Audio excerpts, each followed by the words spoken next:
Hey, t'aimes bien les omelettes? Tiens, je te casse les œufs. Hey, you talking to me? Vers l'infini et au-delà. Bonjour à tous, nous sommes ici pour enregistrer le nouvel épisode du podcast de Kifim, le bien nommé saison 2, épisode 2. Podcast un petit peu spécial ce soir, puisque nous allons le dédier au genre fantastique et de science-fiction, pour la simple et bonne raison que nous avons deux invités ce soir, en l'occurrence Guillaume et Briac du festival Spoilers. Salut. Salut.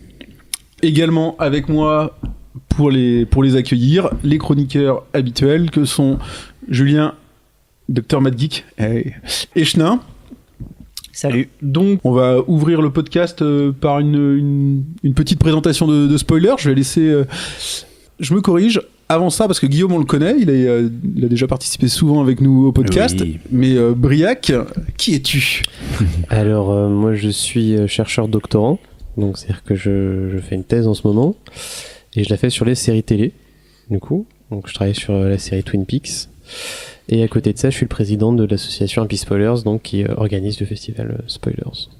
D'accord, ok. Guillaume, un petit rappel vite fait.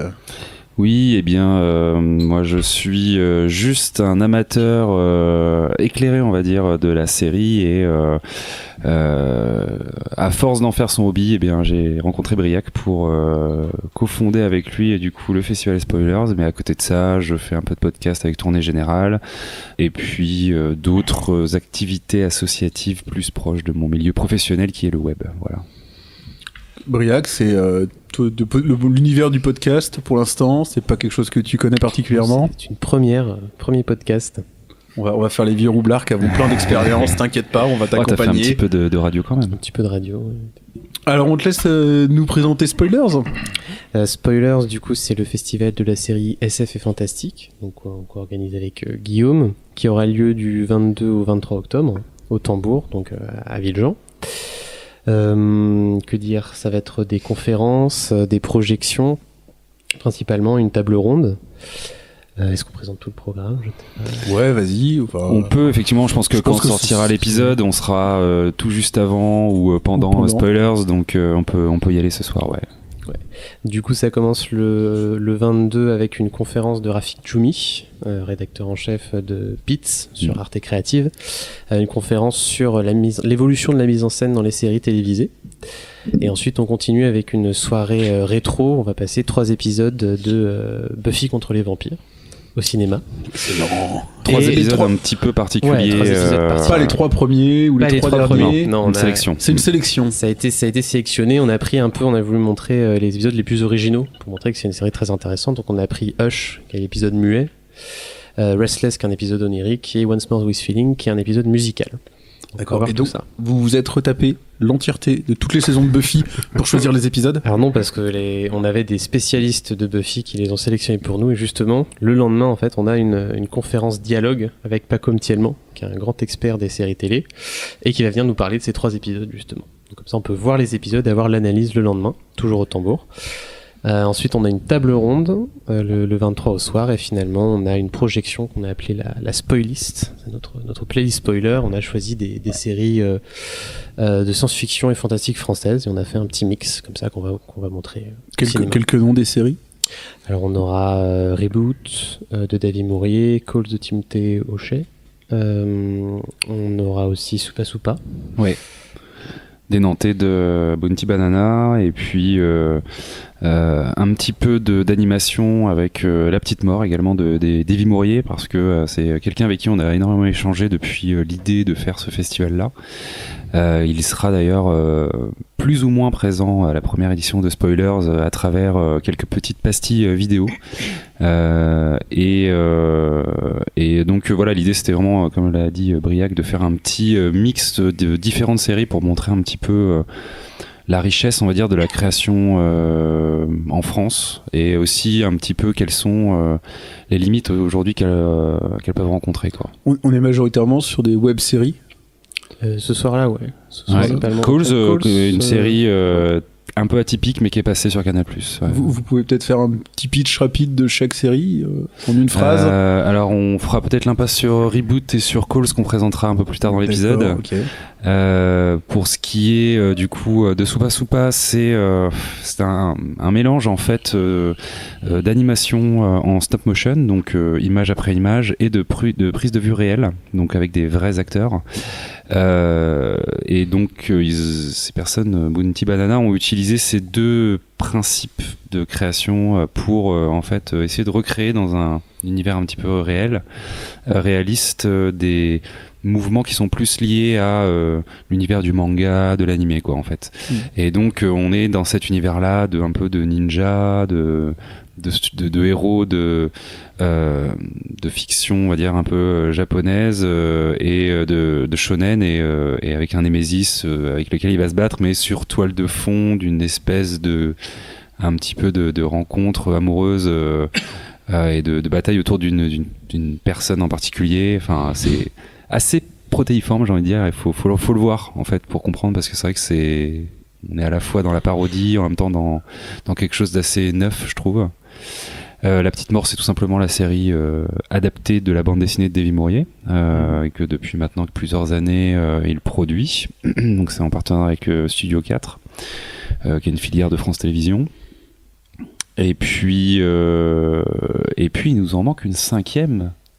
Zone 42. Voilà, Zone 42, qui est donc réalisé par Thomas Dessène, qui est un jeune réalisateur dont c'est la première production, et qui donc a produit l'année dernière cette série qui surfe un petit peu sur les différents mythes du monstre, les garous, les vampires, les fantômes, avec une équipe un peu entre eux, les Ghostbusters, et puis justement la bande de Buffy contre les vampires. Et donc on va suivre comme ça sur plusieurs épisodes ces personnes qui font partie de l'organisation Zone 42 et qui luttent contre différents phénomènes fantastiques. D'accord, ok. Alors, j'en reviens un petit peu... moi, j'ai un petit peu de curiosité déplacée. On sait que vous aviez eu un premier essai d'organisation du festival qui avait un petit peu, entre guillemets, passez-moi le mot, capoté, à cause, si je me souviens bien, c'était les manifs étudiantes à ce moment-là. Vous avez réussi à retomber sur vos pattes. Comment vous avez réussi à relancer un peu la machine pour que ce soit 6 mois après? Est-ce que justement, en fait, la question est plutôt, est-ce que déjà vous retombez sur vos pattes correctement, de façon satisfaisante? Ouais, dans l'ensemble, on a quasiment la même édition qu'en avril. On a juste par exemple Davy Mourier qui devait être présent et qui pourra pas l'être malheureusement. Mais sinon, c'est vraiment ce qu'on voulait faire. Hein. Bah, disons qu'on a on a la chance, c'est vrai qu'on n'en a pas parlé, d'être soutenu par le Festival Court-Métrange à la base aussi de la création de Spoilers. Et au final, même si l'idéal est que effectivement on ait une espèce d'autonomie comme ça dans les dates, puisque à l'origine effectivement on devait réaliser Spoilers en avril, là on va se retrouver à être finalement un petit peu l'événement de clôture entre guillemets de Court-Métrange, ou en tout cas le spin-off qui vient vraiment rajouter un petit ce qui est pas mal aussi, un petit rap de contenu à Court-Métrange, puisque Court-Métrange se termine plus ou moins le dimanche soir, même s'il y a encore quelques événements la semaine suivante, et nous on est juste après, et donc thématiquement c'est aussi intéressant d'être dans cet univers là, donc au final on n'y perd pas réellement. Après effectivement ça nous a demandé de faire les choses, on va dire, avec efficacité sur les derniers mois, parce que il a fallu aussi attendre que tout simplement la rentrée rennaise soit avérée pour relancer un petit peu toutes nos pistes. J'ai oublié ma question.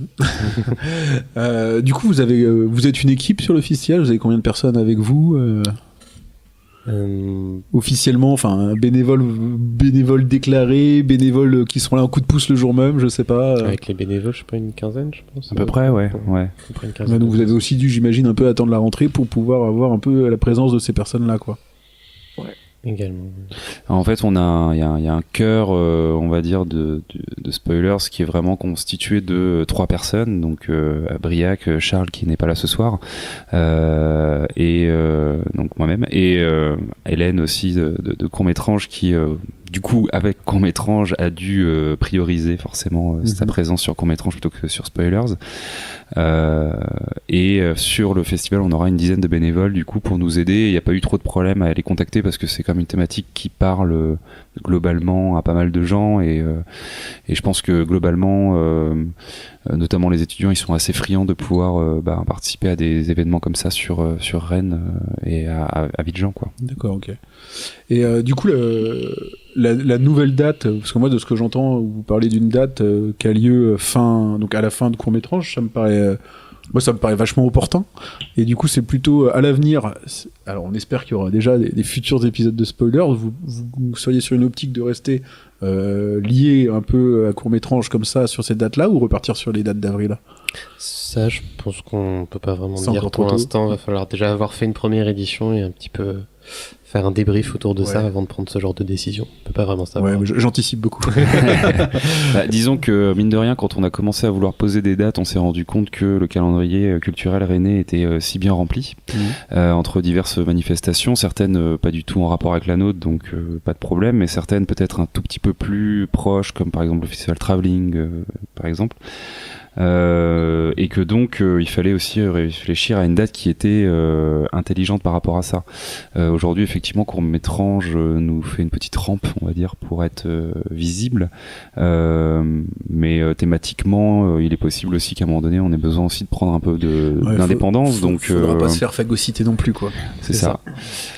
Donc on verra effectivement, est-ce que d'ores et déjà, puisque là on fait spoilers en fin d'année 2018, est-ce que on aura une deuxième édition en 2019, début 2019, fin 2019? C'est vrai que c'est un petit peu tôt pour le dire. On espère très fortement qu'il y aura une deuxième version de ce festival, ça c'est clair et net. Après, comment, où, à quelle date, c'est encore un peu tôt pour le dire. Ouais. Vous savez, alors j'imagine que vous savez à peu près le nombre de personnes que vous pouvez accueillir via la jauge des salles. Vous savez si votre communication elle va plutôt faire que le public va être au rendez-vous, ou c'est un peu la grande inconnue? Bah justement, pour l'instant, comme on n'a pas vraiment eu d'événement pour tester ça, on peut pas vraiment être sûr encore. On espère que ça va bien marcher. Après, on a quand même eu beaucoup d'échos à travers Rennes, enfin le milieu culturel, je pense. On en parle quand même pas mal, donc on espère que le public sera au rendez-vous. Ok. Et puis, c'est vrai qu'on n'en a pas parlé tout à l'heure, mais en amont du festival, le jeudi 18 et le samedi 20 et le dimanche 21, on va réaliser deux événements en partenariat avec des bars de Rennes, puisque du coup, le jeudi, peut-être qu'au moment de la diffusion de ce podcast, ce sera passé, mais on a une soirée avec le Warp Zone autour justement du jeu vidéo épisodique et de la série, puisque ces dernières années, on a vu qu'il y avait beaucoup de rapprochements qui pouvaient s'opérer. Et donc samedi et dimanche un quiz thématique autour de Doctor Who À l'heure de jeu. à l'heure du jeu, c'est ça. Donc ça aussi, ça va, on l'espère, nous permettre de toucher peut-être une autre population de gens qui sont intéressés par la thématique mais qu'on n'a pas par nos réseaux encore eu l'occasion de toucher. Pour ce que ça vaut à l'heure actuelle, il y a à peu près 700 personnes qui se sont montrées intéressées par l'événement sur Facebook, sur notre page Facebook. Effectivement, on espère que on réussira au moins à faire salle à peu près comble à chaque fois. C'est notre objectif en tout cas. Sachant que l'événement est gratuit, donc nous, Ouais. on n'a pas d'argent à se faire sur le festival, on a juste envie que nos invités ils aient des personnes devant eux quand ils interviennent, et qu'il y ait des personnes pour voir aussi toutes les créations qu'on va présenter. Une petite question alors, parce que justement tu parles de la gratuité de l'événement, que je trouvais très, très intéressante. Après j'arrête moi avec mes questions, je suis vachement sur l'orga du festival. On fera un petit tour de table, peut-être que mes collègues seront plus axés sur l'aspect fantastique ou science-fiction. À titre de comparaison des festivals,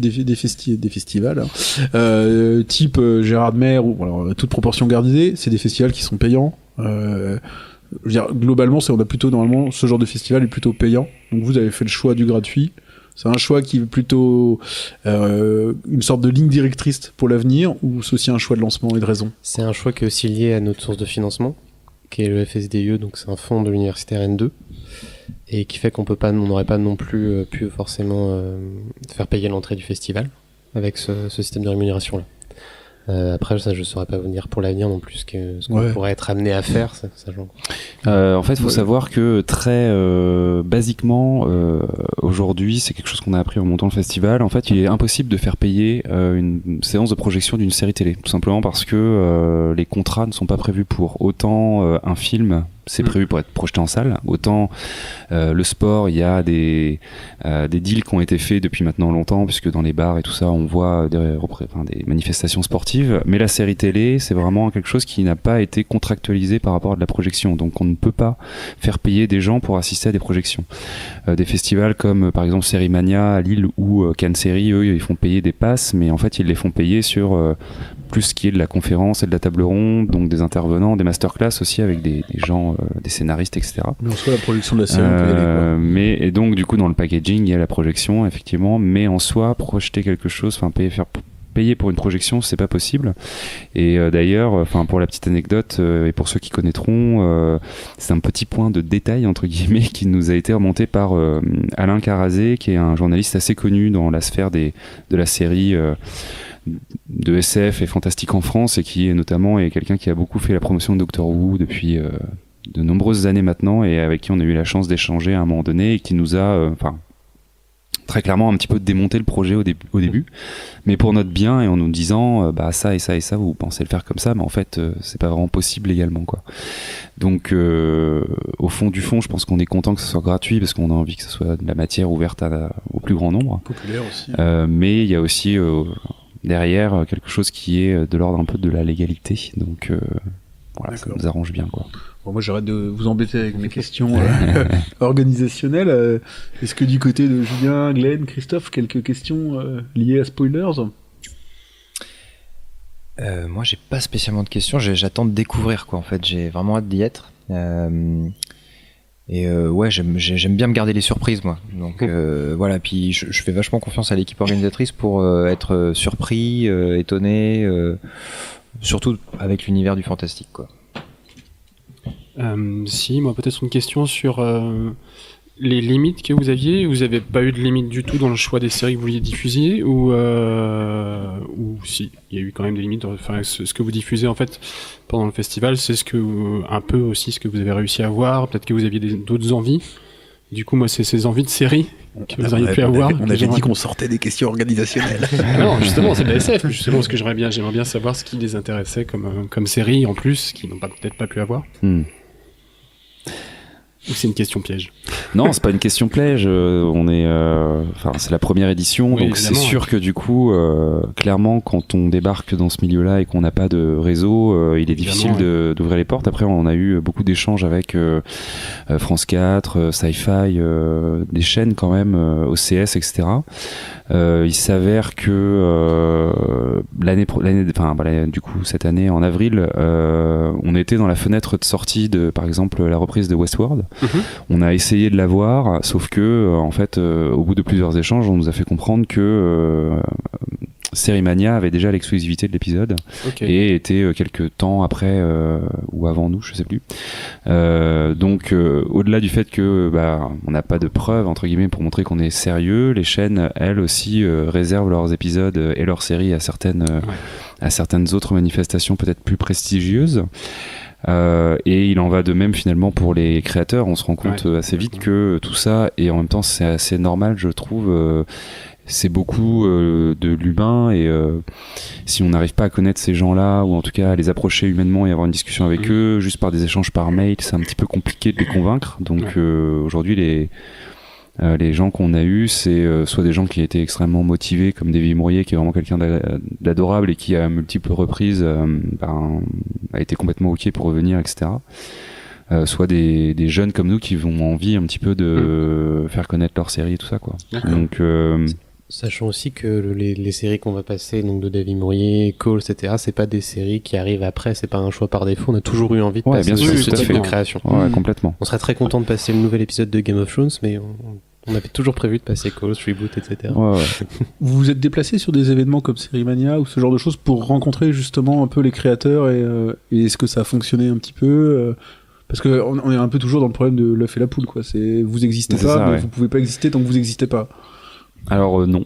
On a pu bénéficier de l'aura au début de court-métrage, je pense. Après, aujourd'hui, on est en contact avec notamment un des directeurs créatifs de Série Mania, et il est question qu'on se rencontre à un moment donné quand nos plannings nous le permettront, puisque tout ça c'est bien sûr fait bénévolement et en marge de nos activités professionnelles ou étudiantes, donc du coup voilà. Mais ouais, c'est l'idée, clairement. Et Série Mania en plus est très ouvert à discuter avec nous pour justement voir s'il est possible de régler ou d'améliorer un peu cette répartition des séries et voir si voilà, on peut réussir à s'entendre sur certaines choses, quoi. Ah ouais, bon, super nouvelle ça. On verra ce que ça donne, mais... Ok. Christophe Une petite question, est-ce que vous spoilez? Excellente question. C'est juste pour faire trouver un nom qui sonne bien. Bon, il y avait effectivement le mot, clairement. Fallait trouver un mot assez court et puis qui soit un peu dans le vocabulaire de la série. Puis ça peut-être un petit peu plus joli que binge, peut-être.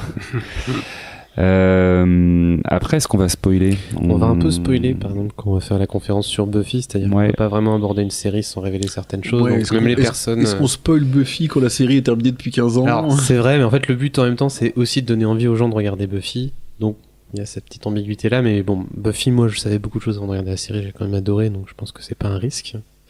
Après, oui, on va peut-être un tout petit peu spoiler. Alors là, t'as une question, parce que je pense que tu dois être un peu plus jeune que nous autour de la table. Donc toi, tu as découvert Buffy après coup. Genre les soirées du samedi soir sur M6 devant Buffy. Vu, mais j'étais petit.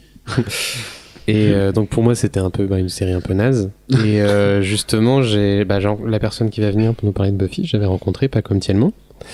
Et il m'avait parlé de Buffy, il m'avait dit, il faut vraiment que tu regardes, c'est génial. J'ai dit, bon, ok, je vais m'y remettre. Et effectivement, revoyant la série beaucoup plus tard, donc il y a 5-6 ans, j'ai vraiment adoré, j'ai vu plusieurs fois. J'ai revu Angel aussi, et je pense que c'est parmi les plus grandes séries de ces 30 dernières années. Alors que moi, Buffy, c'était mon égérie de mes 17 ans, quoi. C'est la série sur laquelle il y a le plus de recherche universitaire. D'accord. Notamment aux États-Unis. C'est ça qui est intéressant, c'est que à Rennes notamment, mais pas que, évidemment, il y a plein de recherches qui se font par rapport à ces séries-là. Il y a notamment à Rennes les soirées Lost, les journées Lost, pardon, qui étaient organisées sur la thématique de la recherche autour de Lost. Donc, fallait bien que quelqu'un fasse des recherches, vu que les scénaristes n'avaient pas trop fait. C'est ça. Chercher un petit peu le sens de la fin, quoi. Non, mais c'est intéressant de se dire qu'aujourd'hui, la série, elle est devenue un objet de recherche aussi, quoi. D'accord. On va peut-être, je vous remercie. On va peut-être avancer un petit peu sur sur le programme du podcast. Juste, je voulais quand même aussi terminer, déjà en vous remerciant, mais quelque part en se tapant dans le dos et en s'auto-congratulant aussi, parce que du petit partenariat donc qui s'établit entre Spoilers et Kifim, et qui prend forme notamment ce soir via votre présence ici. Donc voilà, j'espère que ça sera profitable aux deux plus ou moins associations, même si Kifim n'a pas un statut très déterminé pour l'instant. Non, mais c'est aussi l'idée un peu de Spoilers, et c'est aussi pour ça qu'on a fini par se tourner vers le Warp Zone, l'heure du jeu, qui sont eux-mêmes à la recherche entre guillemets de partenariat sur toutes les bonnes volontés rennaises. Donc il y a ce truc de se dire aussi, faisons quelque chose de collaboratif avec les gens qui sont motivés et qui sont intéressés par ces thématiques-là. Il faut que j'aille voir l'heure du jeu, donc pour voir si on peut faire quelque chose avec eux pour notre partie jeu de société. Je pense que Xavier serait ravi de faire quelque chose. Je vais mettre ça dans ma to-do list alors. Ok. Bria, qu'est-ce que tu connais un petit peu le podcast de Kifim, comment il se déroule un petit peu? Bon, j'imagine que Guillaume t'en a dit un petit peu. Un petit peu, mais je vais découvrir ça là maintenant. Ok, d'accord. Donc tout simplement, en fait, le site de Kifim a 4 univers. Que sont donc les films, les séries télé, les livres et les jeux de société. Et du coup, on essaye de faire un podcast de recommandations avec quelques utilisateurs clés du site, où chacun présente ses coups de cœur ou ses coups de gueule ou autre, dans un but de... Ouais, Julien, il présente ses coups de gueule. Dans un but de faire, de faire de la recommandation. C'était pas écrit de base que je devais présenter que les trucs que j'aimais pas. Hein. Non, c'est naturel. Dans un but de faire découvrir et de conseiller ce qui nous a plu, ce qui nous a déplu.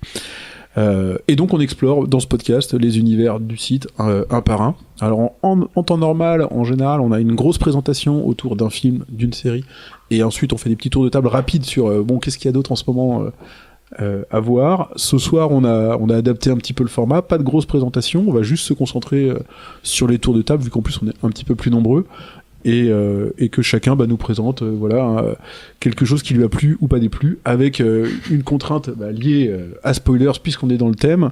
On ne va parler que de fantastique ou de science-fiction ce soir. Donc je vous propose de passer à la découverte des films. Avec qui est-ce qui se lance en premier? Julien, tu m'as l'air chaud bouillant. Ah, d'accord. Bon, je suis chaud bouillant là. Allons-y. Et donc moi, le film de ce soir, on va faire une présentation rapide, parce que sinon le podcast va durer 3h30. C'est The Man from Earth. Donc je sais pas si quelqu'un connaît autour de la table. J'en ai un avec Christophe. Ça fait oublier qu'il a un micro. The Man from Earth, j'ai décidé de le présenter parce que c'est un très bon film, mais qui est passé un peu inaperçu. Attends, mais tu parles duquel? Parce que... Alors le dernier, moi celui que j'ai vu, c'est le dernier qui doit être de 2008, je crois. Ah ok. Voilà. Je sais que c'est un remake. Mais c'est l'original que je connais. Voilà. Le dernier, bon, après, je pense pas qu'il y ait une grande différence entre l'original et le dernier, c'est parce que c'est vraiment le scénario du film qui est la force de ce film et les dialogues. Ah, mais je confonds peut-être, et c'est pas la même chose que. Eh ben, je vais te le présenter, tu me diras. Le jour où la Terre s'arrêta. Non, c'est pas la même du chose. tout. Non, du tout. Donc The Man from Earth, en fait, le pitch du film, c'est tout bêtement un universitaire, un prof d'université qui annonce à ses amis au bout de 10 ans dans l'université qu'il va partir. Donc ils lui font tous une surprise, ils viennent le voir chez lui pour lui demander pourquoi il part, etc. Et en fait, il leur annonce qu'il a 14 000 ans. C'est un homme préhistorique en fait. Ah mais j'ai vu ce film. Voilà. Ouais. Et la force du film, ce qui est génial dans ce film, c'est qu'après avoir annoncé ça, en fait, il est entouré de ses amis qui sont tous des universitaires. Pour info, par exemple, on a un historien, une biologiste, un anthropologue, un psychiatre, un archéologue. Et ce qui va être génial dans le film, c'est qu'après avoir fait cette annonce-là, où évidemment ses amis ne le croient pas, il y a un dialogue qui s'installe entre tout le monde pendant tout le film sur mais c'est pas possible, tu peux pas avoir 14 000 ans. Et lui, elle leur a expliqué que s'il a 14 000 ans, elle leur prouvait par A plus B que oui, il a 14 000 ans, etc. Évidemment, il y a des petits rebondissements à la fin du film que je tairai, mais c'est vraiment un film qui est génial pour ça, parce que c'est un dialogue intelligent, vraiment, pas parce que c'est des universitaires, mais vraiment parce que le dialogue est intelligent entre le personnage et ses amis. Voilà. Et c'est un film sérieux. C'est un film sérieux et incroyable, c'est un film que j'ai aimé. Et donc la version. Mon Dieu. Christophe qui connaît toujours les versions d'origine, comment Je crois qu'il. Celui tu parles donc de celui qui est sorti en 2011. 2011, tu vois, je disais 2008, je me plantais. 2011. D'accord, ok. Non mais en fait je me suis trompé, c'est pas le même film. Ah bah voilà. Désolé. D'accord, bah pour ta peine, Ouais. tu continues un deuxième film. Moi je vais parler d'un vieux film. Je l'ai ramené, comme ça on peut le voir. On n'est toujours pas sur YouTube au bout de 6 épisodes. Alors je voulais parler de Planète Interdite. Ça ressemble à des bobines 8 mm. Alors Planète Interdite, je crois que Glenn connaît. Oui, j'ai vu 100 fois. Vous connaissez? Briac, tu connais? De nom, ouais. Après, alors c'est je pense pas vraiment, l'avoir déjà vu. c'est un must quoi. C'est vraiment un film à voir. C'est un film fondateur de l'ASF. Il y a plein de choses à dire sur ce film, mais je vais dire les choses qui me paraissent les plus importantes. D'abord, on le regarde un peu comme une comédie. C'est un film plutôt type série B, et on peut le regarder à notre époque avec beaucoup de distance. Un peu comme un nanar, quoi. Un peu comme un nanar, mais en Ouais. même temps, c'est pas un nanar. C'est ça Ok. qui est bien. C'est que on rigole beaucoup parce qu'il y a une petite jeunette qui a 20 ans qui a jamais vu aucun mec à part son père dans l'histoire. Donc elle voit arriver un vaisseau rempli de militaires. Bien sûr, tout le monde a drague. Et on a le robot. Il y a eu un remake, Robbie, le robot. non? Non, il n'y a pas eu de remake porno. On a un- Il y a Robbie le on a un robot sujet, qui là. est devenu très célèbre dans l'histoire du cinéma fantastique. Et dans Il a l'histoire été du jouet. utilisé, il y a eu plein, oui, dans l'histoire du jouet, il y a eu plein de clins d'œil à cette figurine, à cette figure du robot. Je crois qu'on le voit par exemple dans Gremlins. Et l'acteur là qui était jeune, vous le reconnaissez, c'est l'acteur Leslie qui Nielsen, joue. hein. Oui, voilà, c'est On Leslie Nielsen qui jouait dans Y a-t-il un pilote dans l'avion? Grand acteur s'il en est. Ouais. Bah, c'est ce qui confère Alors, aussi et pour un côté finir, parodique. c'est donc un film de 1956. C'est de la science-fiction qui à l'époque se voulait sérieuse. L'histoire, elle est vraiment à la fois drôle mais intéressante. On se sent pas non plus complètement devant un film débile, quoi. Et d'ailleurs, c'est adapté d'une histoire de Shakespeare. La tempête de Shakespeare. Voilà. Ouais, Donc, excellent. c'était Planète Interdite de Planète 1956. Ouais, il faut le voir absolument, je pense. Je crois aussi que c'est le premier film avec une bande-son synthé. Teaser, je crois. Premier film à la musique électronique. D'accord. À vérifier, mais je me souviens d'un truc comme ça. Il y a des connaisseurs. Docteur Mad Geek. Moi, il fallait que je parle d'un film. Éventuellement, c'est une possibilité. Bah, moi, j'ai C'est vu, ta punition. hyper récemment là, I Think We're Alone Now. Tout le monde a compris. C'est pas une chanson des années 80, ça? Je pense que j'ai vu ça sur Popcorn Time. Je sais pas s'il est dispo sur Netflix. Bien entendu, on vous encourage à regarder les films de manière légale. On y trouve en fait Tyrion Lannister, voilà, Peter Dinklage dans un rôle évidemment complètement à l'opposé de ce qu'on a l'habitude de voir dans Game of Thrones. Et on retrouve en fait, vous avez vu cette série Last Man on Earth? Oui. Où la série commence sans explication quasiment aucune, où t'as l'impression de trouver un type qui est tout seul sur Terre, voilà. Le pitch de départ est exactement le même. Donc c'est une forme de Sachant que le film est postérieur quand même à la série. Ah oui, complètement, ouais, le film vient juste de sortir. C'est ce que je le film vient juste de sortir. D'accord. Et donc on découvre ce Peter Dinklage esselé dans une grande ville, et on découvre son quotidien où il passe ses journées en fait à faire les maisons les unes après les autres pour tout le monde est mort évidemment, donc il y a encore des cadavres dans les maisons, etc. Et il les passe les unes après les autres pour les cleaner, il fait le ménage, il emballe les corps, il fait ça, voilà, il a une sorte de routine un peu à la Sisyphe comme ça où pour essayer de donner un sens à son existence, quoi. C'est ça où tu te tires une balle, hein. Et un jour alors tu sais, il s'est mis à habiter dans une baraque, super baraque avec vue sur le lac et tout ça. Et un soir, de sa fenêtre, il voit un feu d'artifice qui s'arrête pas, quoi. Tu vois, le truc long et tout ça, quoi. Et à partir de là, voilà, évidemment, on se doute qu'il est plus tout seul. Et là, le film te prend mais complètement à l'envers. Déjà, ce mec qui s'était habitué à sa solitude va rencontrer une nana qui elle a désespérément besoin de contact, alors que lui, c'était tellement habitué à être tout seul. Et donc on va vivre cette relation difficile. C'est pas une histoire d'amour, c'est pas un drama, tu sais pas trop comment positionner le film, mais surtout à partir de là, à un moment il se passe un truc où tout part en cacahuète. Enfin, tu comprends pas ce qui t'arrive, tu comprends pas pourquoi on en est arrivé là. Tout s'enchaîne, bidule, enfin vraiment il te porte, il te prend, ça se laisse regarder hyper facilement, mais c'est très contemplatif évidemment, parce que t'es très souvent dans la place du personnage, et moi j'adore souvent dans la SF, mais c'est aussi des choses qui arrivent dans Heure, dans d'autres films contemplatifs comme ça, où à un moment tu te poses une question et tu te dis mais si j'étais à sa place, quoi. Et je trouve qu'un film ou une série ou voilà, n'importe quelle œuvre culturelle, à partir du moment où elle arrive à te faire poser cette question là, qu'est-ce que je ferais à sa place, c'est qu'il y a quelque chose qui t'a accroché, quoi. Et ça, pour moi, ça a vachement bien marché. Tu redis le titre? I Think We're Alone Now. D'accord, ok. Donc, ouais, moi j'avais vu t'as dû le commenter récemment sur Kifim. Absolument. J'avais été voir le pitch.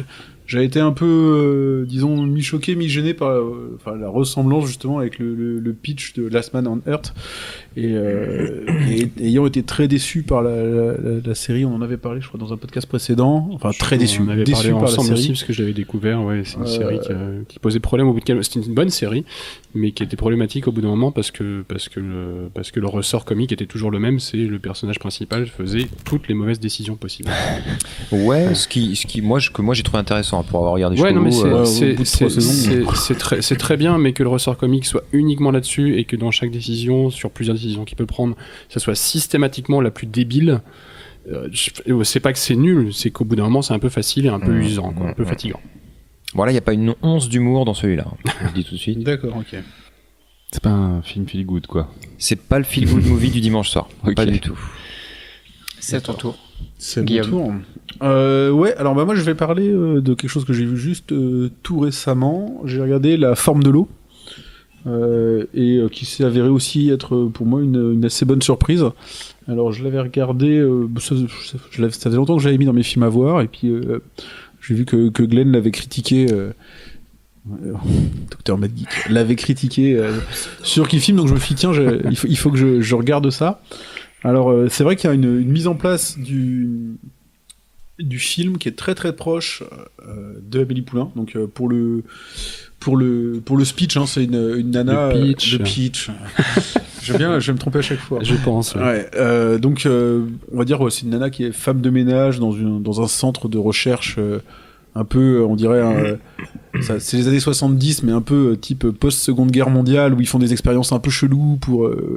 bon, voilà, elle a donc accès pour nettoyer à des labos secrets, et donc un jour, en nettoyant un labo secret, elle tombe sur une sorte de créature qui vit dans des bassins, et elle va plus ou moins décider, on va dire, de se rapprocher de cette créature-là.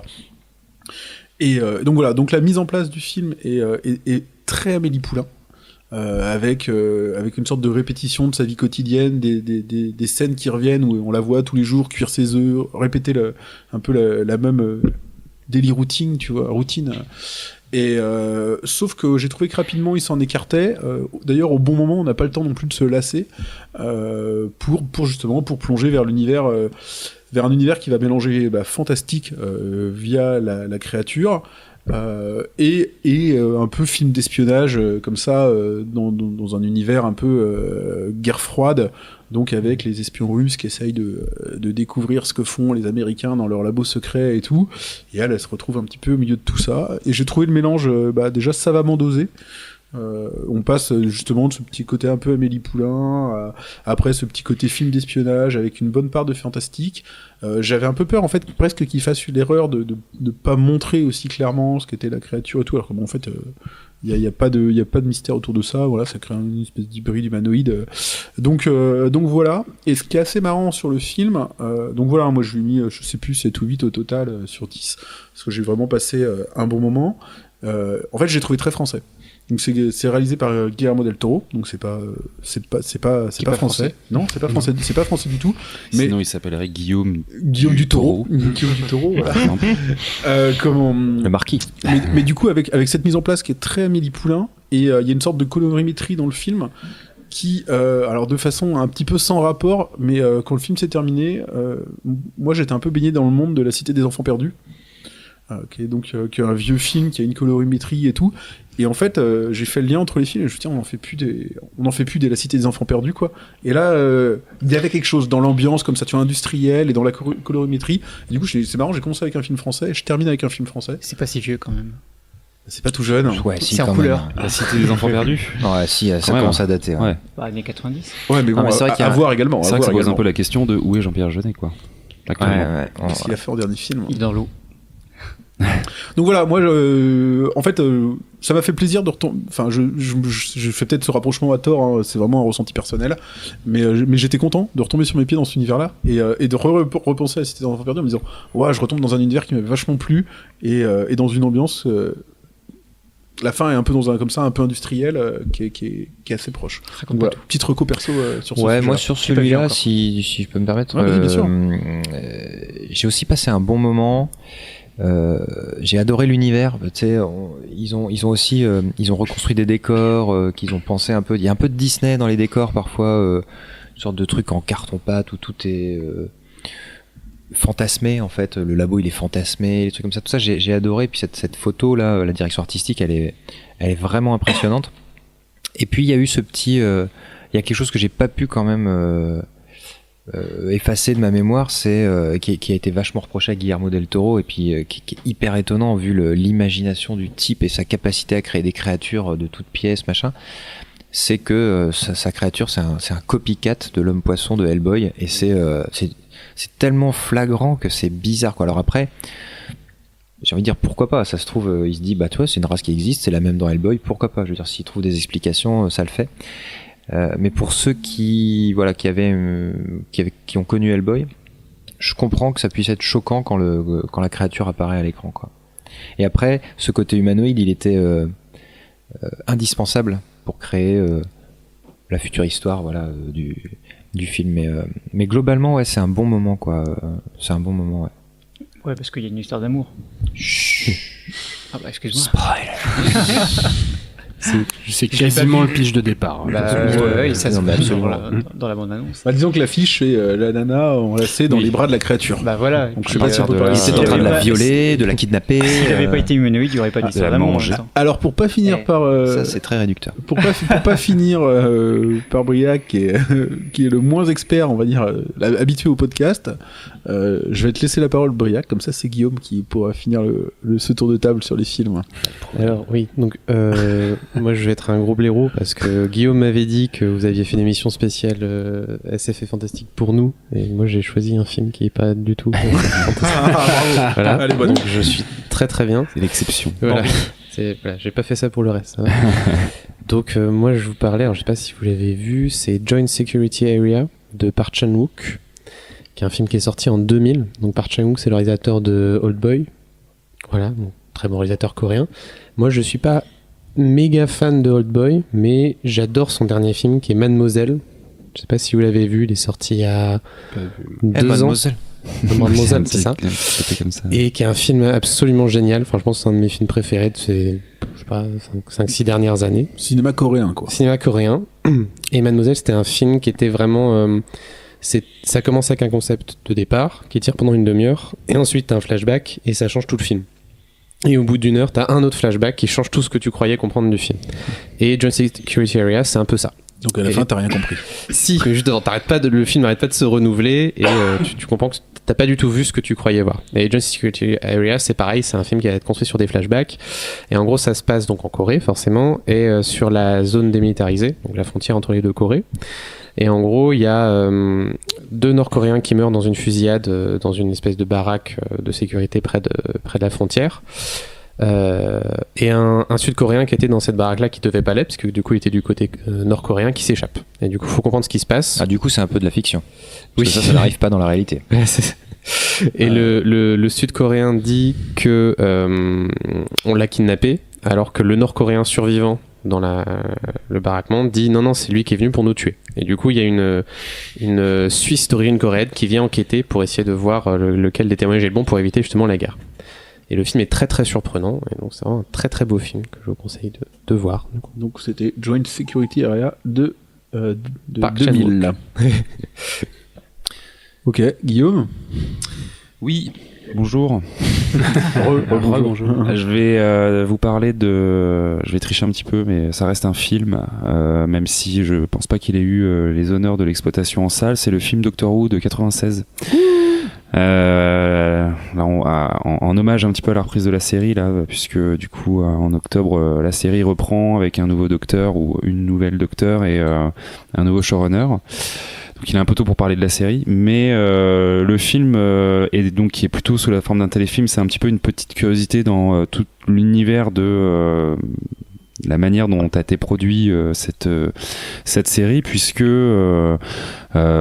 pour rappel un petit peu au niveau du contexte, Doctor Who est une série qui a maintenant plus de 50 ans et qui en gros est découpée en 2 grandes ères. La première avec du coup les épisodes classiques en noir et blanc, et puis une série qui s'arrête en 89 et ensuite en 2005 une sorte de reboot, même si finalement c'est la suite, voilà, jusqu'aux saisons qu'on connaît aujourd'hui. Et donc dans ce laps de temps, la BBC s'est un petit peu posé la question de quoi faire avec ce docteur qui était quand même quelque chose d'assez prestigieux et d'assez reconnu. Mais force est de constater que la série ne fonctionnait pas. Ils se sont dit on va lancer le concept sur le marché américain et on va essayer de faire une série américaine avec un petit peu des moyens américains, et pour ça on va faire un pilote un petit peu de luxe, puisque on va en faire une sorte de film. Et donc c'est tout le contexte de ce film Doctor Who, en français Le Seigneur du Temps, pardon, Docteur qui? C'est ça, même pas, ouais. Mais effectivement ça pourrait être ça. Au Québec c'est bien, ils ont bien dû dire un truc comme ça. C'est clair, ouais. Docteur qui. On va pas commencer avec les accents, ça va être chaud. Et donc, du coup, c'est une vraie curiosité en fait, parce que on est en plein dans les années 90, et donc le film n'a pas non plus un budget de ouf. Donc, on est dans cet univers un peu de de fiction avec des effets spéciaux un petit peu datés. En même temps, voilà, ça essaye quand même.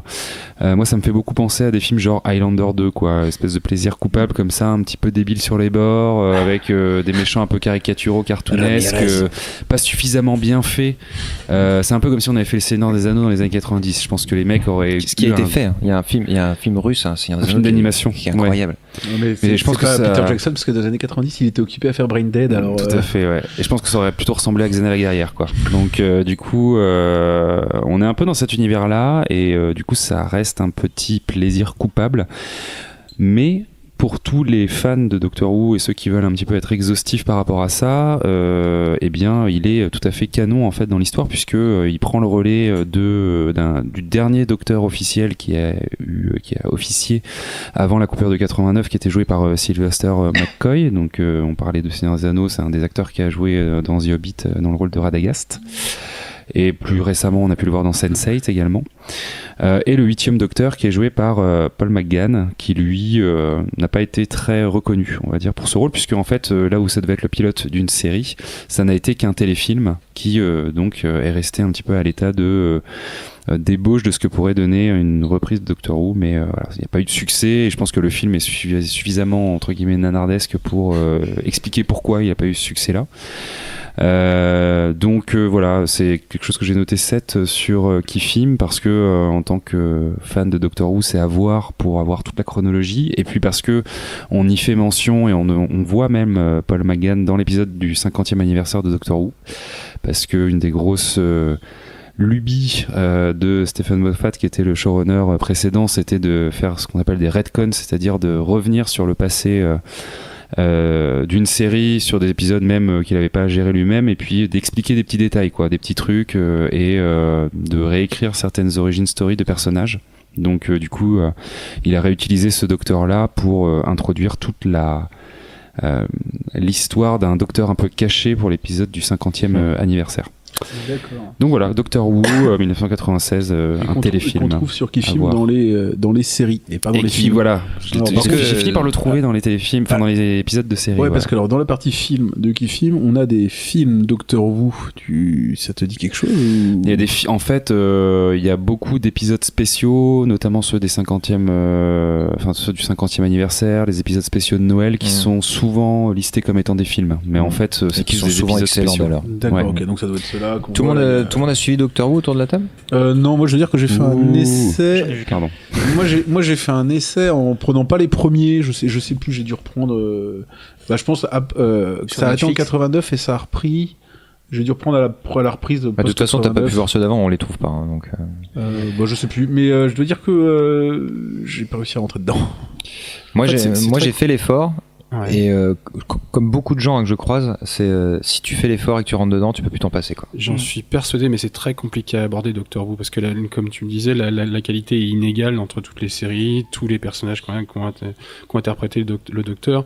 Du coup, quand tu dois t'y mettre, ça apparaît comme un Everest, quoi. C'est ça, c'est exactement ça, ouais. En fait, il faut vraiment réussir à passer le cap de la première saison du reboot, parce que c'est un Docteur qui n'officiera que pendant cette saison-là, qui de son propre aveu n'a pas été très à l'aise avec le personnage, et après on a les saisons avec David Tennant qui est juste énorme. Et on peut pas rater la première saison du reboot pour commencer par cette saison. On peut carrément. Parce que du coup moi j'ai dû m'arrêter dans celui qui joue dans The Queen. Non, ça c'est Matt Smith, ouais. Alors du coup David Tennant c'est celui avant, celui qui joue dans l'itération précédente, Broadchurch. En comptant que les reboots, on est à combien de Doctor Who? Que les reboots d'acteurs, le nouveau, là c'est le 13e, ouais, tout à fait. On a déjà un gros paquet. Sinon on est à 25, un truc comme ça. Ouais. Et il y a combien de saisons ?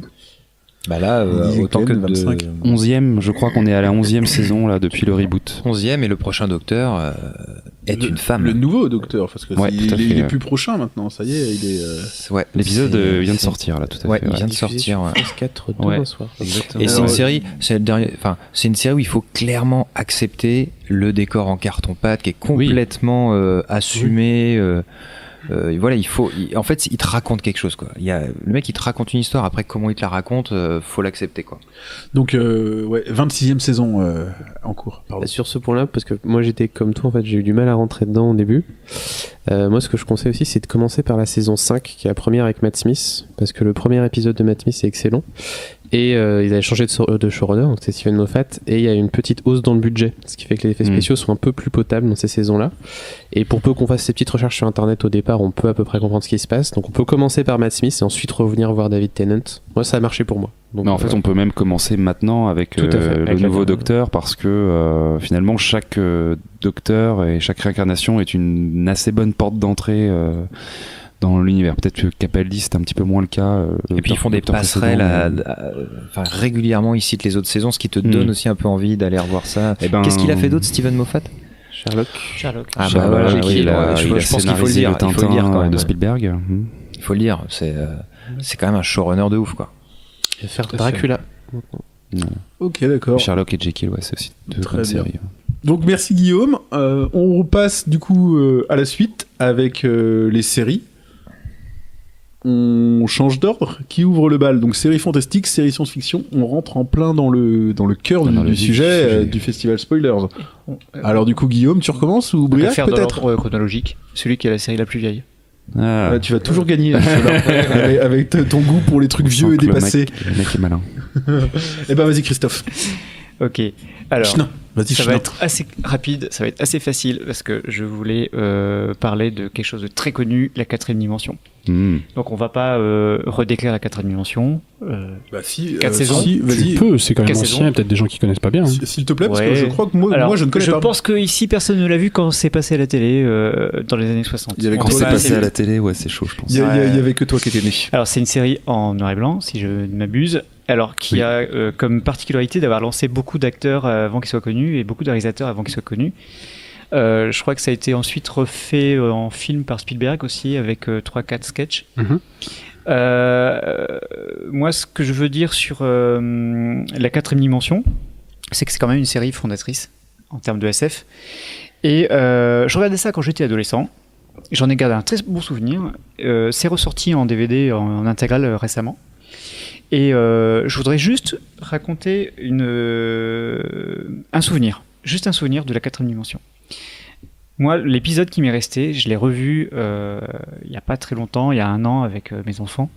C'est l'épisode où on a plusieurs personnages qui sont habillés chacun différemment dans une pièce ronde sans porte.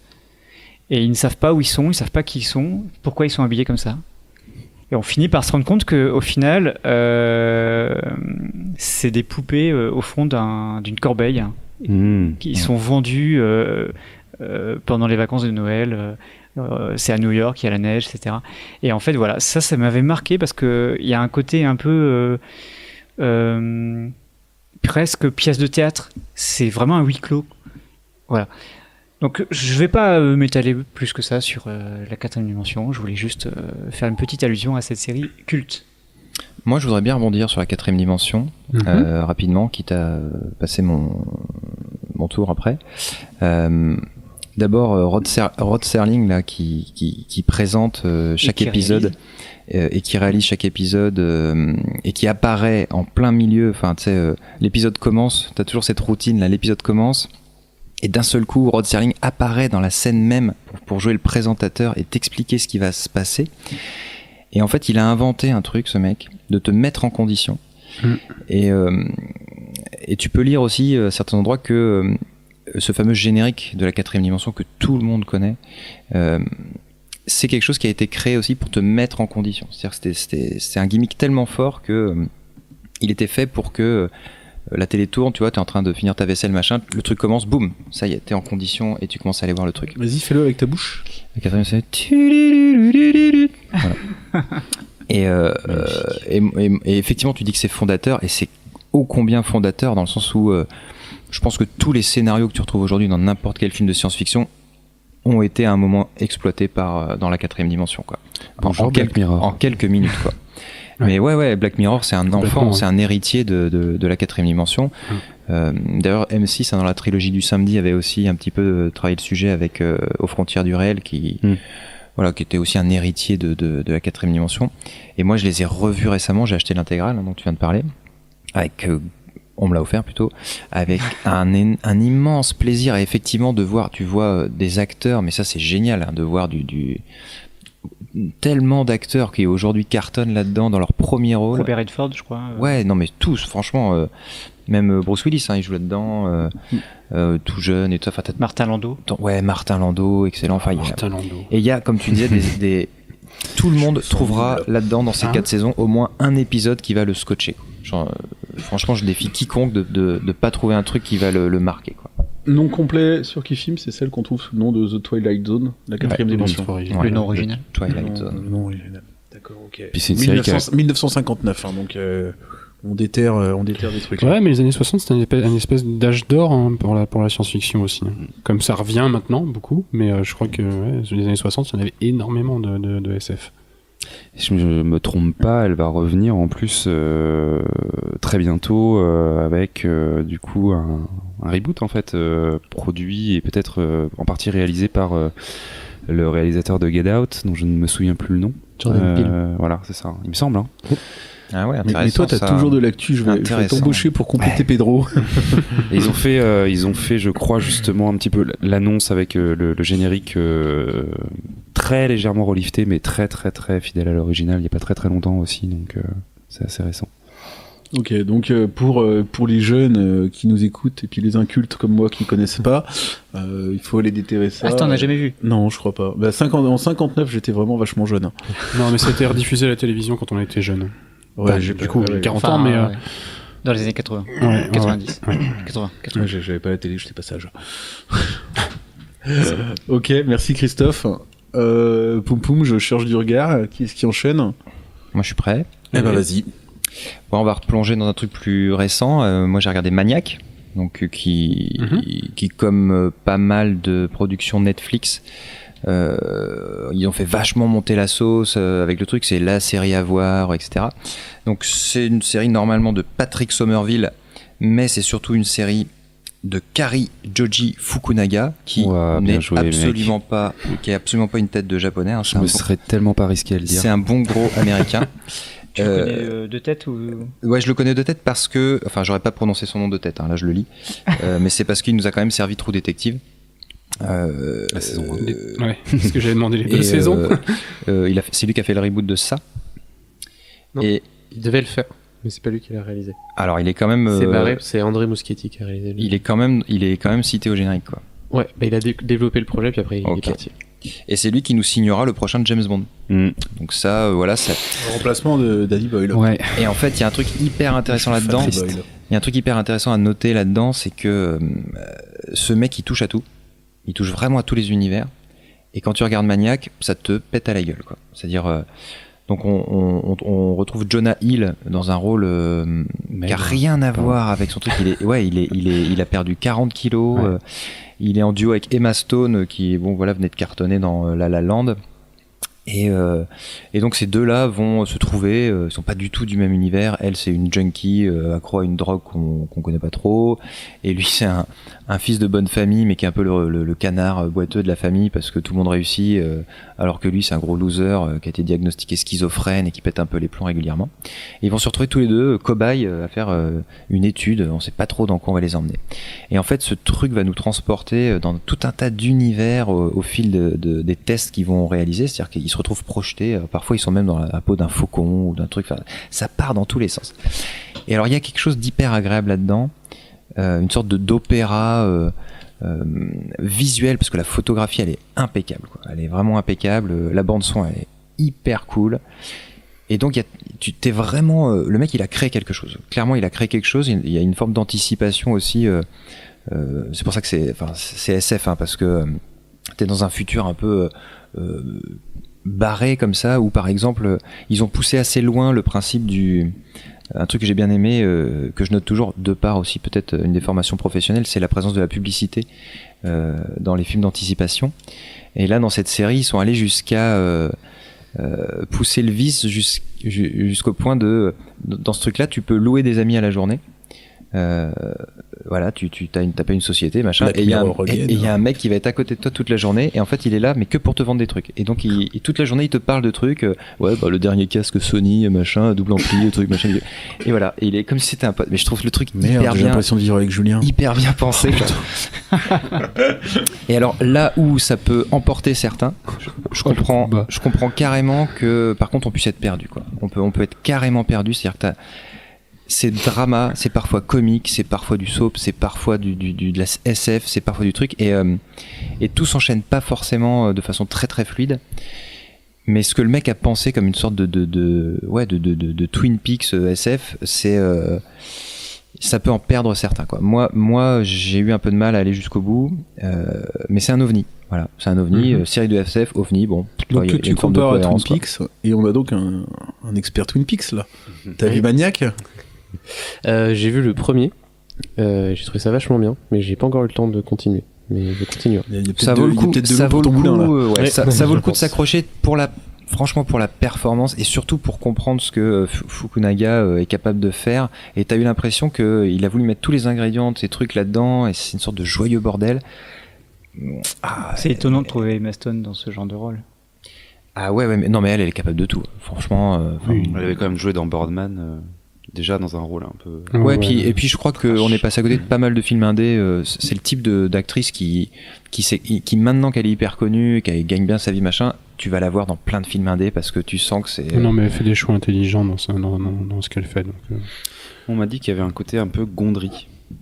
Eh ben ouais, il y a alors complètement, voilà, très bien. Gondry, excellente référence dans le côté je bricole des trucs, je te donne un univers barré qui sort de n'importe où. Après, la performance de Gondry que j'ai pas retrouvé dans Maniac, c'est que Gondry te capte, tu sors plus du truc, je trouve. C'est onirique, c'est machin, t'es bercé, t'es porté, alors que là c'est tellement saccadé, c'est tellement coupé, ça passe d'un truc à l'autre que clairement on peut te perdre. Enfin moi c'est le sentiment que j'ai eu. Donc voilà, si vous n'arrivez pas à suivre, voilà, si au bout de 3-4 épisodes vous vous dites que ça saute, eh ben sachez que ça va continuer comme ça. Donc au final, Maniac sur Netflix, avis mitigé. Complètement mitigé, ouais. D'accord. Tu l'as noté? Ouais, j'ai dû lui mettre 6 ou 7 je pense. Ok, d'accord. Parce qu'il y a une belle performance comme cinématographique derrière. Mitigé, c'est 5 normalement. Ouais, mais c'est mitigé, mitigé plus. Si ça va pour le mitigeur. Guillaume, une série? Oui, tout à fait. Je vais vous parler d'une série qui est au programme de spoilers du coup, Guillaume, et Monsieur dont l'ours, on n'a pas parlé tout à l'heure quand on a parlé du programme. Je vais vous parler de Calls. Donc Calls, qui est une série du coup de 2017 de Timothée Hochet, qui est un créateur, réalisateur qui un petit peu, on va dire, officie autour de l'univers de Golden Moustache et puis plutôt peut-être de Studio Bagel d'ailleurs et de Canal+. Beaucoup à tous les deux. Ouais, c'est pas les mêmes financeurs derrière. Ouais, c'est clair. Et en fait, donc Calls, c'est une série de 10 épisodes, à peu près 12 minutes chaque épisode, et on peut en voir, donc ça a été diffusé sur Canal+, dans leur branche un petit peu décalée, et on peut voir 2 épisodes gratuits sur la chaîne YouTube du réalisateur, donc de Timothée Hochet. Et cette série, elle est très particulière parce que en fait, c'est une série quasiment audio.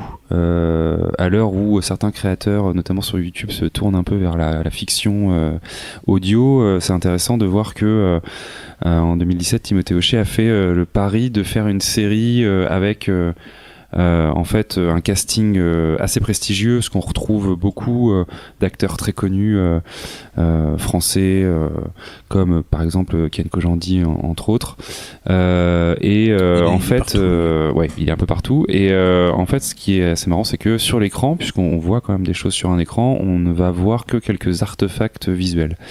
La série, le concept, c'est assez simple en fait, c'est la présentation de dialogues entre plusieurs personnes, 2 ou plusieurs personnes, à travers soit un téléphone, soit un talkie-walkie, soit un dispositif audio type, j'en sais rien, Skype ou autre. Et à l'écran, ce qu'on va voir, c'est les noms des personnages et des petites lumières qui vont s'allumer à chaque fois qu'un personnage va parler. Et donc la puissance de cette série-là, c'est que en fait, comme toute bonne série audio, tu vas toi-même te créer ton univers dans ta tête et mettre des images sur ces sons-là. Et donc, je trouve que le parti pris quand même assez fou pour une série télé de proposer ce dispositif-là. Sachant que du coup c'est une série anthologique, c'est-à-dire que chaque épisode est différent et en tout cas pas relié les uns aux autres, et qu'à chaque fois on va dépeindre une histoire qui petit à petit s'enfonce dans le fantastique, dans l'horreur, dans le surnaturel, etc. Un peu sur toile de fin du monde, donc on va avoir le plaisir de la projeter à spoilers, donc ça va être d'autant plus on espère en tout cas immersif et intéressant que ça va être de coup au cinéma et dans l'obscurité d'une salle dans le noir, quoi. Donc du coup et en plus dans une expérience collective. Donc voilà, on espère que ça va vraiment être quelque chose d'assez intéressant. Après, chez soi, le conseil qu'on peut donner, c'est, je pense, l'écouter au casque. Je sais pas ce que t'en penses, Briac, mais l'écouter au casque, puis avec des lumières peut-être baissées au maximum.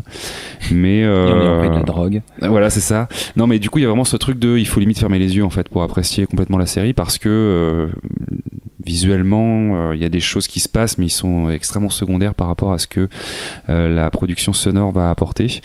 Et puis, pour la petite anecdote, et pour preuve que la série a tapé dans l'œil de gens influents, Apple est en train de développer une version américaine de cette série avec Timothée Hochet. Apple qui, on le disait je crois dans un précédent numéro de Kifim, se lance dans le marché des séries originales comme le fait Netflix, YouTube, Facebook, etc. On disait qu'on ne savait pas comment ils allaient les diffuser encore. Exactement.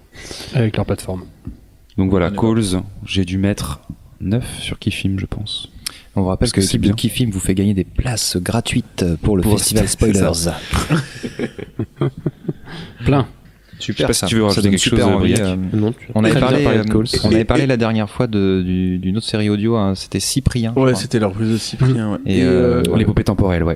Et du coup, Calls, c'est quelque chose que vous allez projeter, diffuser, pas du tout. C'est une série, ouais, on va le projeter. C'est une série télé en fait, qui est passée sur Canal, donc en soi c'est une série classique. YouTube, c'est pas une série YouTube, c'est une série qui est passée sur Canal+, donc en payant. C'est juste que on peut avoir accès à 2 épisodes gratuitement sur le YouTube du créateur. Qui, je pense clairement, de toute façon, a envie de promouvoir sa série parce que elle a été assez invisibilisée, d'une part, je pense, à cause de son originalité, et puis en payant sur Canal+, quoi.